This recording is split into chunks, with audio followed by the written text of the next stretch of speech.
Blog Talk Radio. Franchise interviews.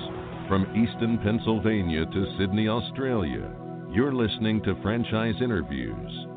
Franchise Interviews. Welcome to Franchise Interviews. Franchise Interviews has been giving an up-close, behind-the-scenes look at franchising and entrepreneurship. Listen to interviews with franchisers, franchisees, franchise authors, franchise experts, and attorneys. And now, welcome your host, Marty McDermott, and Franchise Interviews.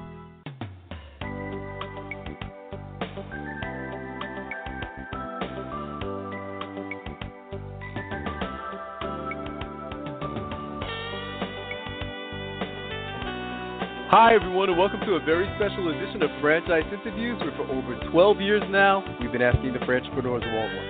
I'm your host, Marty McDermott. I'm the president of Franchise Interviews, and we have a great show today. We're meeting with Mike Thakur of the WorkLodge franchise opportunity. And the WorkLodge designs, operates, and grows all-inclusive workspaces. According to a recent study, shared workspaces have grown at an incredible rate of 200% over the past 5 years. Their mission is to create environments that inspire, empower, and enable our members to do work that changes lives, including theirs. I'm going to talk to Mike about that in just a moment on Franchise Interviews. So stick around because we have a great show.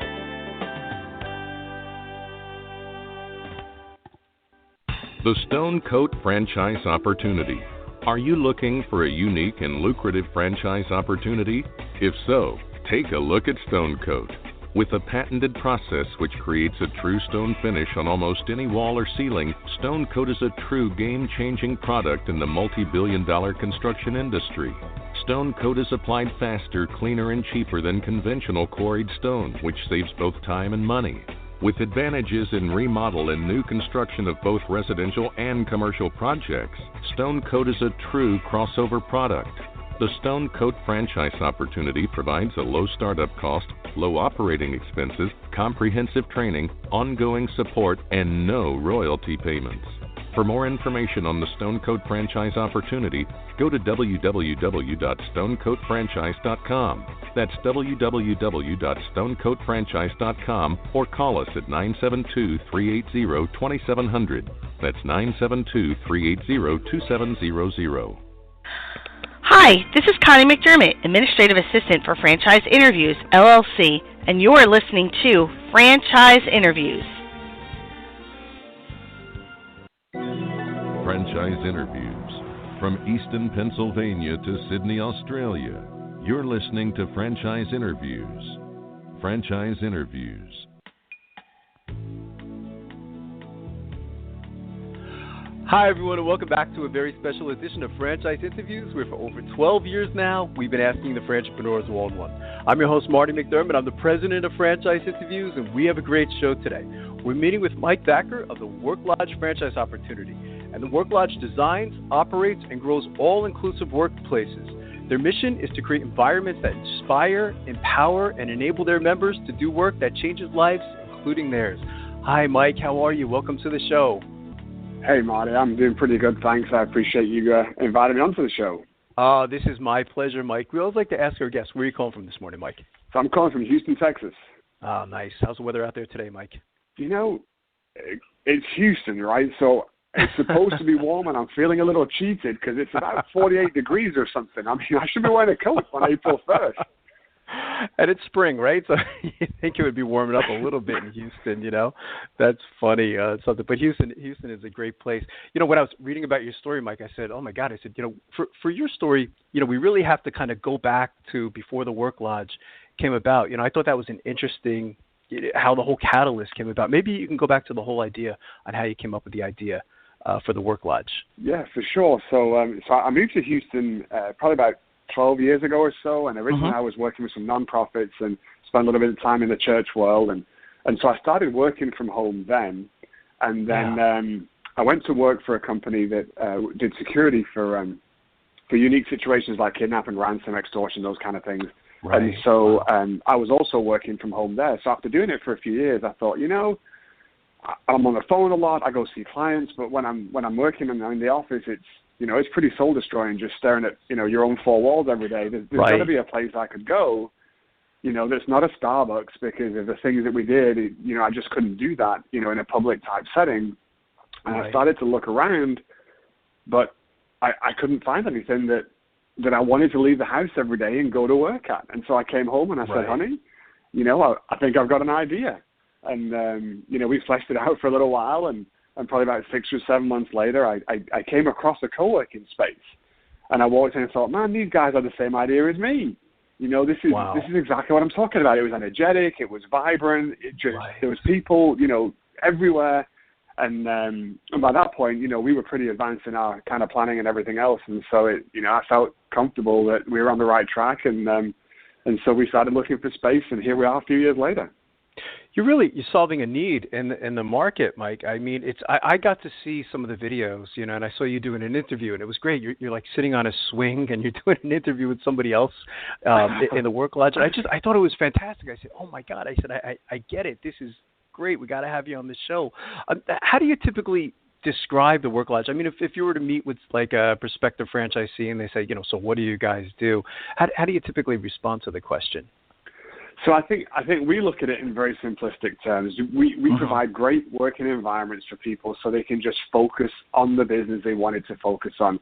Right. The goal is to remove all the friction of facilities and everything that goes with that, because that's the piece that most people don't understand. Most entrepreneurs and business owners have an idea, and then they want to go and do their business, and they don't want to get sidetracked having to deal with all this other stuff that's taking them away and taking their time away from the thing that they actually set out to do in the beginning. And that's going to make them less successful. And so it's one of the reasons why we came up with this tagline of changing lives, because although we do that through our nonprofit, we really believe we do it through the WorkLodge as well, because when you look at entrepreneurs who work on their own, and then we look at the feedback that our folks give us, this environment, this community, this network that they walk into and plug into makes them more successful. And where else are you going to get that? And, entrepreneurship can be kind of lonely sometimes too, can't it, Mike? I mean, especially, particularly when you're working for yourself. I've been working from home now for, over like 20 years, and it could get kind of lonely sometimes. You're the only one there. And, and I think of my dad, the old model of I always remember my father. He always worked for corporate America, and he always worked kind of like in an office, and he was kind of like enclosed, and he did that for so many years. But it seems like the new model of the offices are kind of like more like an open space, aren't they? And I think there's a lot to be said about that, isn't there? Yeah, for sure. So in our environments, we kind of combine that open, flexible, fun vibe, but still then provide people with this opportunity for a private, dedicated space to work from. Right. And we found that, people respond to that really well. So you can have that hour or two with your laptop out in the open, around the energy and the hustle and bustle. But then when I want to just get something done, I can still go close my own door, and be separated away. And it's definitely a different way of working than traditional corporate America. I think you're right on that. But, we're people, right? I mean, everybody innately has this sense of we're made to interact with others, and being on your own can be very, very challenging for folks, not to mention that just the lost opportunity. As an entrepreneur and as a business owner, how do I find people I can talk to about the challenges I'm facing or the things I'm trying to overcome, and actually build a meaningful friendship with, not just a stranger at a networking event that I talk to for 5 minutes who wants to sell me something. I've got to take the relationship deeper than that. And again, where else can I do that?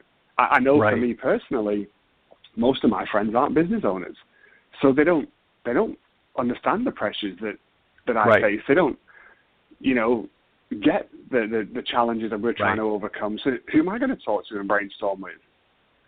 It's true. And it seems like, a lot more people today are telecommuting, Mike, and I guess that has a lot to do with the numbers too, Mike. When I saw the numbers, I was looking at, we read an introduction in the beginning of the show. It looks like it was like, shared workspaces have grown at an incredible rate of 200% over the past 5 years.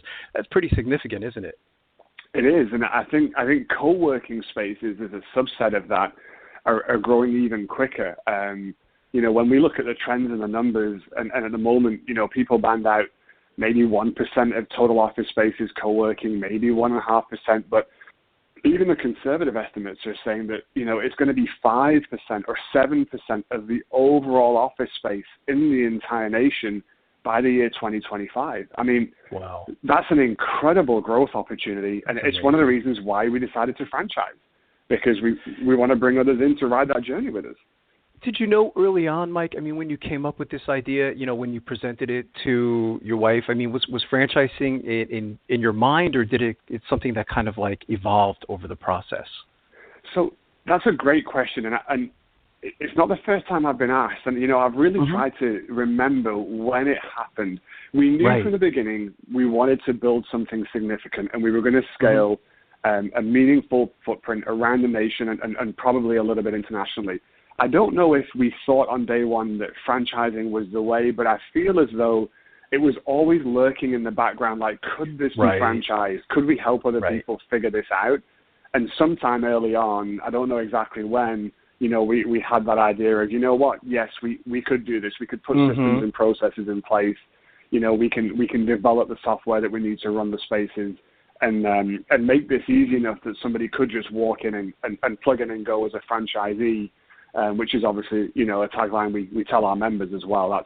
That's what they can do, Right. That's great. How does technology play a role in the business? I'm sure you utilize technology, Mike. What role does it play in the franchise? So for us, because we knew we were scaling, because we knew we'd be franchising, obviously, at some point very early on, we decided that we didn't want to go and try and just buy some off-the-shelf piece of software because we couldn't find anything that really did what we wanted to do anyway. There's a lot of nuances here. It's kind of a hybrid of hospitality, a little bit of property management, a little bit of customer relationship management. And so there's no real off-the-shelf software that does everything. The people have obviously started to try and work on this now. We brought in development in-house, and so we have built and continue to build out what we call Lodge OS, our operating system that we run our spaces on. And this, what it does right now and what it will do the next few weeks as we push another update through, we'll be able to take you from that initial inquiry that will come into our system to be able to kind of show the space, convert somebody into a member, manage all of the relationship notes, manage all of the facility-related notes, manage the cross-facility scenarios where someone may have space at multiple locations and that kind of thing. We want to make sure, obviously, they can just walk in and work and be recognized as a member in the WorkLodge family. And so it gives us this life cycle of everything we want to be able to do, including the nuances that we have that are very unique to WorkLodge. And this is a system that obviously we roll out to franchisees as well as the system that we use corporately. So we're very heavily dependent on tech, and just from a day-to-day perspective, as well as obviously from just an experience perspective with the members, how we message to them and communicate to them. We've got LED displays all over the place. Obviously, we do things like email, but we're always looking for ways that tech can improve, can streamline, remove some of the human element and therefore some of the risk of something falling through the cracks, so that we can deliver that seamless, exceptional experience that we promise to deliver to them when they come in and decide to work from here. That's terrific. How does it work, Mike? What's the model like? Is it kind of like a gym? How is it? If someone like myself, I said, okay, this sounds like a great idea. I'd like to, get out of that home, several times a week or multiple times a week. What is the pricing like? How does that work? Is it kind of like a gym kind of scenario? Or maybe you could talk a little bit about that. Yeah, for sure. So we're definitely a little bit like a fitness facility. It's a one flat monthly fee, depending on the membership level you want. And so, for someone like you who says, maybe once in a while I want to get out of the house. Yeah. Maybe I'm happy working in that open kind of professional Starbucks vibe type of a space. Then that's what we would call our co-working membership, those open hot desks that you can just kind of go in and sit at and get to work. And, depending on the location, they're going to run maybe a few $100s a month. And that's all inclusive of everything. If you said, hey, I need some private space, I want my own office, I want to be in there 24/7, I want to be able to lock everything away and just have my home away from home. Even then, we've got offices from the low 600s a month, and this includes everything. And I think this is the thing that sometimes, folks sometimes miss. If you ask somebody, how much does your car cost you? Most people will think about their monthly payment and say, my car cost me $299 a month. or $399 a month, whatever it is. Right. But we all know the vehicle costs more than that because you've got to buy insurance, you've got to buy gas and wear and tear. And so I always say it like this: is our environments, we price it with everything included. So we wouldn't sell a car at $399 a month. We might say it's $699 a month, but the insurance is in there, the gas is in there, the wear and tear, and maintenance is in there. So the overall cost actually is lower coming to a space like us, as long as you look at it, in that correct way. Our internet, we bring in fiber connections, we bring in redundant connections, and all kinds of things that a typical entrepreneur or small mid-sized business wouldn't even dream of paying for, because it would be cost prohibitive. But because we can share that love across so many people, we can bring in that enterprise level gear and spend that kind of money and still make it manageable and affordable. So you get a great environment to work in, but you actually benefit from the invisible tech that is far, far superior to what you would normally be able to provide for yourself, and you get to enjoy it all in that same very affordable monthly fee. That's fantastic. What's been, you probably have hundreds of stories, Mike, but does anything stand out over the years? I mean, what's been one of the most interesting things that's happened to you since launching the WorkLodge? So we definitely have some stories. I think for me, the one that stands out the most is, members get to know each other. Obviously, that's what we want. We actually train the staff to help facilitate that in a very invisible, organic way. And so I heard of these two members who built a friendship. They were obviously both in the same facility, but opposite sides of the building. And our facilities are pretty big, so these aren't small spaces. And so they got to know each other. They built this friendship, and then I guess they were having lunch one day, and they had an idea of a business that they could do together. And so they created a new business that they worked on together, but they both still had their separate businesses. They were independent. And I just thought, we always figured that people would help each other, encourage each other, lift each other up, share ideas. I don't know that I ever thought some people would actually connect and start a new business on their own, while still doing something else. And I know it sounds naive. We just never went there, I guess, in the thought process. And it happened, pretty early on, but I thought it was cool. That is fantastic. That is cool. That's really fantastic. What types of characteristics do you look for, Mike, when you're meeting with a prospective franchisee? Do you look for any specific types of traits or characteristics? So I think for a franchisee, it's definitely going to be helpful if they've got some business background. I think most franchisors would say the same. Maybe you've at least managed a business before, or you've maybe even owned a small business before, or something like that. For us, the personality traits are incredibly important. We're an experience-driven business. We're very hospitality-focused, and as leadership, our DNA is to serve people. We actually enjoy serving people. It's why we do what we do, and so we would look for that in a potential franchisee as well. If helping people is a bother, this isn't the business you want to be in, because it's all about the people. Obviously, things that you would typically expect as far as organizational skills and the normal stuff. But I think for us as well, we're really looking for folks who are happy to be at least relatively hands-on.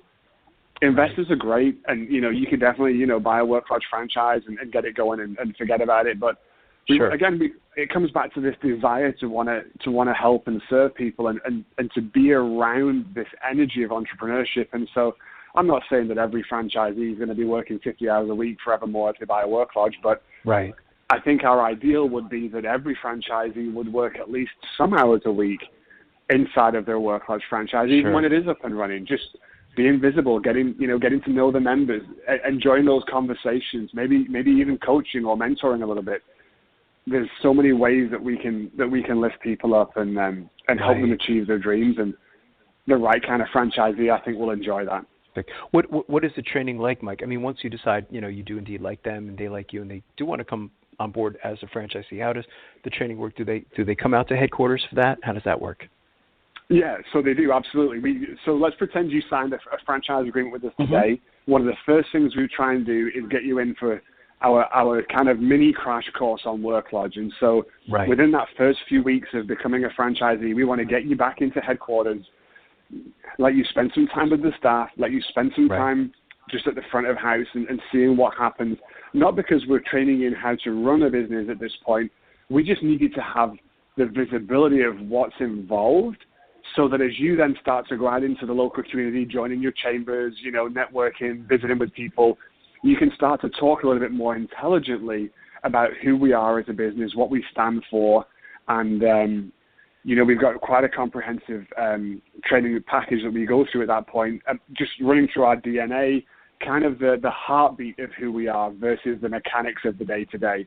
And then at a later stage, once you're getting closer to opening, we're going to bring you back, hopefully with your new staff, and then go through the more day-to-day operational training that you would expect over a couple of weeks. But again, the first part for us is just really trying to implant that DNA and sow that seed so it can start to grow and flourish within the new franchisee of how we think, how we function, how much we value people, how we serve people, and all these kind of concepts. And you were talking about, the training. It sounds like it's very detailed. So, when somebody, after they go through the training, they're ready at that point to really operate their own franchising. But I have a feeling that the training's probably ongoing too, isn't it? So it is. Once they open, obviously we're going to send staff down there for launch week and make sure that we can be hands-on as they first start to use some of the tools that we've given them.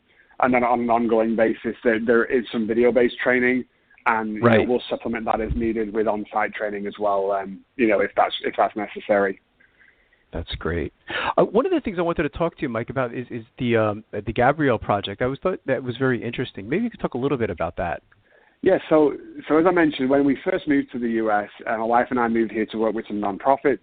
I've got a lot of experience in my history of coming alongside not-for-profit organizations who are trying to make a difference. And so when we started to talk about WorkLodge and putting this into place, our thought was, wouldn't it be great if we could take this for-profit business and somehow change the world? And so we built this Gabriel Foundation at the same time before we actually opened. And the goal is for us to take the majority of our profits from WorkLodge and fund them into the foundation so that we can find projects and things to do that will absolutely tangibly change lives. And so we look for very specific things. We've got 3 areas we focus on. We focus on children or young people in situations where they can't help themselves. We focus on victims of human trafficking. And then beyond that, we look for people in general that have a very specific, unavoidable situation that's come up. So something like Hurricane Harvey hitting Houston, clearly we helped some families there. You can't really, avoid the fact that a once-in-a-lifetime hurricane comes through and, places that never flooded all of a sudden are underwater. But that's the smallest piece of what we do. So in the last couple of years, we've built orphanages out in India.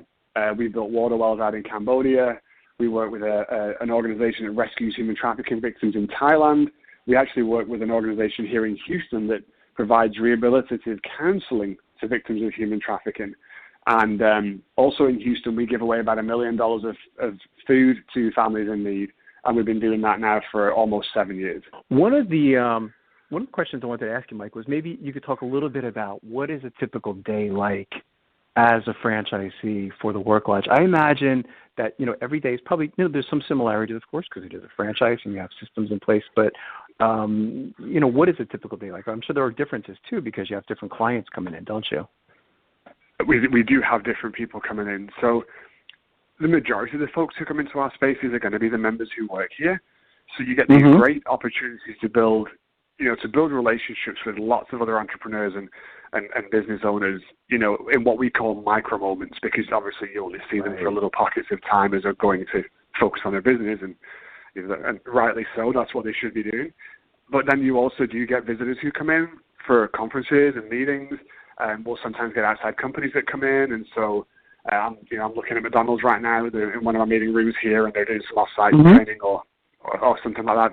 And so it's great for us to be able to get to know our local community of businesses, through those kind of things as well. And then you're going to get folks who come in because they want to see the space and they want to understand what we do and how we can help their business. And so you're going to get this chance to visit and meet with, again, community-based entrepreneurs and business owners, on a day-to-day basis and get to know them. So we get to touch a lot of lives.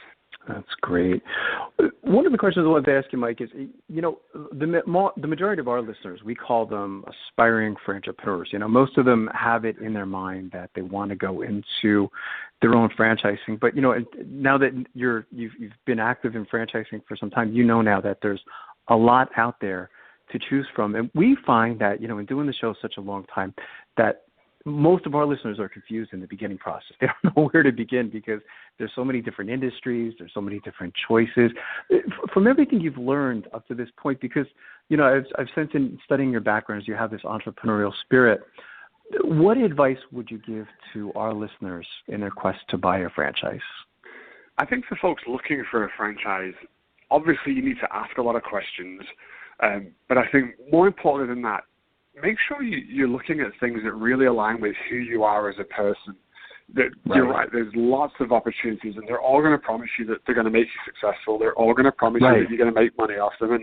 And for the most part, a lot of them you probably can make some money on. So, that, in my mind, shouldn't be the driver. I think the driver is what aligns with who you are as a person. What's going to give you the most enjoyment out of your day-to-day operations once this thing's up and running. And I think I would use that to steer, in the direction that you're going, and also just be open. Certainly, we did our first franchise show in September, I think, of last year. And, we sold our first franchise at that show. And I know, talking to the couple, they were actually going to the boat show in the convention center and just happened to stop at the franchise show along the way. Never really heard about co-working and didn't know that it was an option as a franchise. But they saw us, we got talking, they got thinking. And so, definitely just having an open mind. It could be something like this. It could be something very different. But either way, it could be something you're not even thinking about. So don't be so single-minded that you miss out on what could be a great opportunity just because you never thought about it.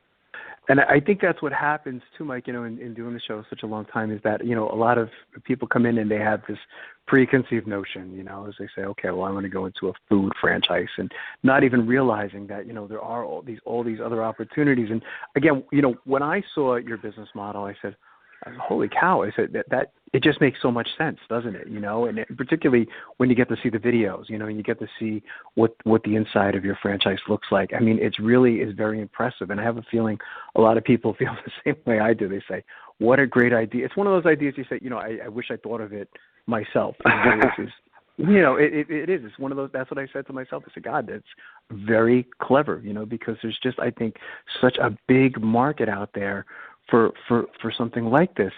So, I mean, as the founder of the company, Mike, I can ask you, so where do you see the organization if you could look maybe 3 to 5 years down the road?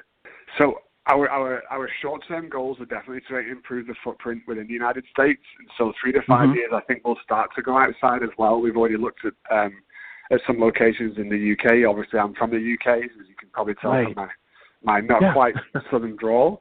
And so I think we'll start to expand that footprint out, beyond there. And I think wrapped around our WorkLodges, you're going to see some interesting ancillary support, revenue streams that tie into it. So, for example, this year our plan is to launch what we call WorkLodge Academy, and we want to offer training and support to our members to help them be more successful in their business. Because it's why we're here. We want them to succeed, and we want to lift them up. And so we've identified that that's an area that's lacking, and they could go and find a course online or a local community college or whatever. But we think that we can put together some things on, the basic types of areas that all business owners need to be aware of, whether it's bookkeeping or marketing or, the digital world, whatever. And so that's going to be something our franchisees will benefit from, because this will be additional services that they can offer within their locations. But more importantly than that, it's also additional ways that we can just do the right thing and help people be more successful. And again, for us, that's the driver. We don't look at revenue first. We look at how do we fulfill the mission first of really changing the lives of these folks that we serve. And at the same for our franchisees, how do we make them more successful? How do we change their lives and take them from the day-to-day of working for someone else to the dream of owning a business and making that as fruitful as possible and as easy as possible for them. terrific. It must be very rewarding for you too, Mike. It would be interesting, if I asked you, 20 years ago, if you saw yourself doing something like this, and I mean, it's really, I teach marketing for Purdue University. We always talk about satisfying a need in the market. That's really what you did. But, what made you different was you really followed through with this, because I think a lot of us have, we see an idea sometimes, but we don't do anything about it, and you really took that idea and you said, I see opportunity here, and you executed it. And that's what I love most about your story, is you really followed through it, and you're in an industry that has just, when you look at those numbers of growth, that 200%, I mean, it's just really, it's spectacular, So, I could really see you covering, the whole United States. I really think there's a huge need for something like this. So I think it's terrific. What's the best way, Mike, for our listeners to get more information on the franchise and, of course, the service itself for the WorkLodge? Are there any websites that they can go to?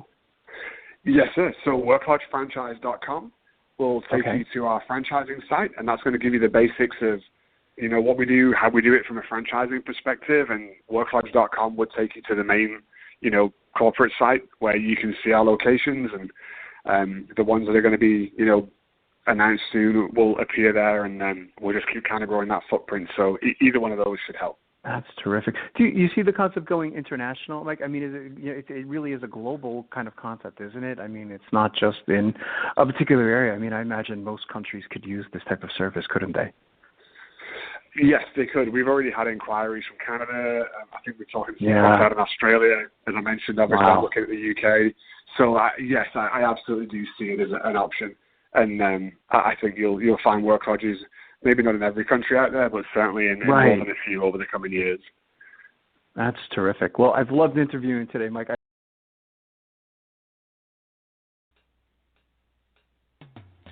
Coming up on segment 2, you're going to hear what every franchipreneur needs to know before buying a franchise. We're going to play a clip from our popular Great Quotes in Franchising podcast right here on Franchise Interviews. Are you looking for a franchise that delivers? Businesses will always need shipping, and for more than 25 years, loyal customers have depended on Unishippers for reliable savings and exceptional customer service. Unishippers is focused on just one thing: helping small and medium-sized businesses save time and money on all their shipping needs. And as the largest reseller of complete shipping services in the country, we have the buying power to ensure that we succeed. The Unishippers franchise offers low startup costs, no equipment or real estate required because they're not retail, residual income, and a quality of life and work-life balance. For more information on becoming a Unishippers franchisee, go to www.unishippers.com and click Franchise Opportunities, or call Franchise Development at 801-708-5822. That's 801-708-5822. Franchisers, are you looking to reach aspiring entrepreneurs looking to buy a franchise? Are you looking to reach a highly educated audience on franchising? For over 8 years, Franchise Interviews has been giving an up-close, behind-the-scenes look at franchising and entrepreneurship through our website, franchiseinterviews.com, where you can hear and read interviews as well as get tips from some of the most successful sources in franchising. Our weekly franchise radio show, where each week you get to hear a new interview with franchisers, franchisees, franchise authors, franchise experts, and attorneys, and our podcast, Great Quotes in Franchising.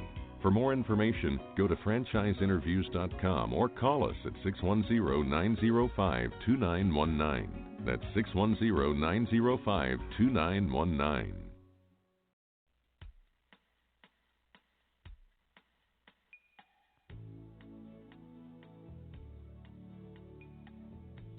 Hi everyone, this is Marty McDermott from Franchise Interviews, and welcome to another edition of Great Quotes in Franchising, where each podcast you get to hear a great quote in franchising. We've been hosting Franchise Interviews many years now, and you can actually hear this show in a number of different places today. You can go to, of course, franchiseinterviews.com, where we have our interviews arranged alphabetically. We also have interviews arranged by category. So if you have a particular industry that you're interested in, you can go to the category of your choice and check out all the different interviews that we've done over the years. Our show's been syndicated in a number of different places. Of course, you can hear our show on Blog Talk Radio for many years now, and you can hear the live shows there, and then you can download them as an MP3. You can hear our shows on Stitcher.com. You can hear our interviews on, I think it's pronounced, I always want to call it Blueberry.com, but it's BLUBRRY.com, which is another podcast service. You can now hear our shows on iTunes.com, and of course, you can hear our shows 24 hours a day, 7 days a week if you're a diehard fan to our show on Live365.com. And we have over the years over 420 shows. So if you were to listen to Live365.com for 2 weeks, there's a chance that you may not even hear the same show twice. So that's how many shows we've recorded over the years. But today's Great Quote in Franchising podcast comes from Darren Guccione, and Darren is the CEO and co-founder of Keeper Security, Inc. And what's interesting about this podcast, we had Darren on the show as the founder and the creator of Keeper, which is the world's most downloaded password manager and digital vault. And Darren is a real entrepreneur. And one of the questions that we ask on the show is, what advice would you give to an aspiring entrepreneur or franchipreneur or someone looking to buy a franchise? And that question is usually directed to someone who has been directly involved in franchising over the years. But again, Darren is a real entrepreneur. His background is in accounting and business, and I thought his response was just as great as anything that we've heard on the show. So here we go with Darren Guccione, the CEO and co-founder of Keeper Security, Inc. Amazing. It's amazing technology. In studying your background, Darren, I mean, I was mentioning earlier, I mean, the majority of our listeners, again, we call them aspiring franchipreneurs. You know, they want to go into their own business, and they're kind of like heading towards the franchise alternative. What advice would you give to them? Because you're certainly, in studying you, it's certainly classified as an entrepreneur. So what advice would you give to them? Well, my background is engineering technology. I'm also a CPA, and right. I've always had an admiration for franchises. One of the things that I love about franchises, among other things, is that you can analyze the different franchise models that are out there, the brands, the type of businesses, and you can quickly identify which ones are successful. And typically, they give you a roadmap of what you need to do to execute. When you start a business without a franchise roadmap, you typically don't necessarily know where you're necessarily going to go or wind up. And so you get a greater sense of security and guidance when you can pick a franchise model that, A, fits within, your goals in life, your interests in life, and B, provides a really sound infrastructure for you to build a business with a great support system around you. Most businesses that are one-off businesses don't have that. So there's a greater sense of, uncertainty out there when a business owner or an entrepreneur, as you've outlined it, decides to, pursue a franchise versus doing something completely fresh and new. I think the risk profile of doing the latter is much greater. So that's my response to that. It's fantastic advice.